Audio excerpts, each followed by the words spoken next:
দেশে তেলের পর এবার গ্যাস সংকট। ফিলিং স্টেশনে দেখা মিলছে যানবাহনের দীর্ঘ লাইন, এতে ভোগান্তিতে পড়েছেন চালকেরা। এদিকে ৩০ জুলাই নানা দাবি নিয়ে ধর্মঘট পালনের ঘোষণা দিয়েছে পাম্প মালিক সমিতি।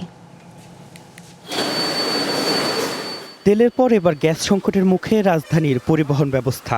রাজধানীর সিএনজি ফিলিং স্টেশনগুলোর এই দীর্ঘ লাইনই বলে দেয় নতুন কোনো ভোগান্তিতে পড়তে যাচ্ছে যানবাহন চালকেরা।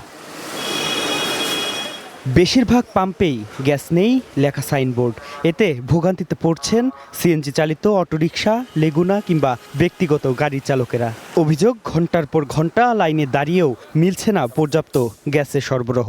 দিন যাইতেছে আর মনে করেন গ্যাসের সংকট পড়তেছে। মগবাজারের মোড়টা গেলাম, ওটা দিয়ে 6 ঘন্টা বই থেকে গ্যাসই নাই বলে অনেক বই থেকে আবার লাস্ট আইলাম এখানে পরিবাগের এনে। এই সমস্যাটা তো আমাদের এই সময় থাকার কথা না, এই সমস্যাটা শীতের সময় থাকবে, কিন্তু এই সমস্যাটা কেন এখন আসলো? সন্ধ্যা 6টায় সিরিয়াল লাগাইছি, 12:40 গ্যাস পাইছি।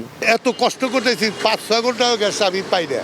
আমি গ্যাস নেওয়ার জন্য উত্তরাতে গেছি, ওইদিকে ভালো অবস্থা খুব খারাপ, অনেক লাইন, অনেকগুলি গাড়ি জ্যাম লেগে আছে। রাজধানীর বেশিরভাগ পাম্পগুলোর ঠিক একই দশা। শাহবাগ, মিরপুর, মগবাজার, মহাখালী সহ বিভিন্ন স্থানেই দেখা যায় এই দীর্ঘ লাইন। পাম্পের কর্মীরা বলছেন, গ্যাসের চাপ কম থাকায় বেশিরভাগ সময়ই পাম্প বন্ধ রাখা হচ্ছে।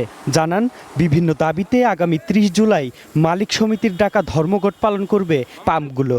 আজকে সকাল 8টা বাজে চলে গেছে গ্যাস, এর মধ্যে সারাদিন আসেন নাই, তারপরে মনে করেন রাতের 12টার দিকে আসছে। যেখানে আপনার গ্যাস পাওয়ার কথা 500 থেকে 800 টাকা, সিএনজি 300 টাকা গ্যাস পাওয়ার কথা বা 250 টাকা, তারা পাইতেছে 150, 200।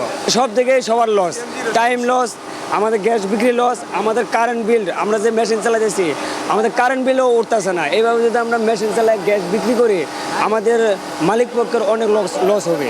1 ঘন্টা চালাই 1 ঘন্টা বন্ধ রাখি, তারপরও লাইনে গ্যাস পাইতেছি না। 30 থেকে আমাদের পাম্প বন্ধের নির্দেশনা আসছে।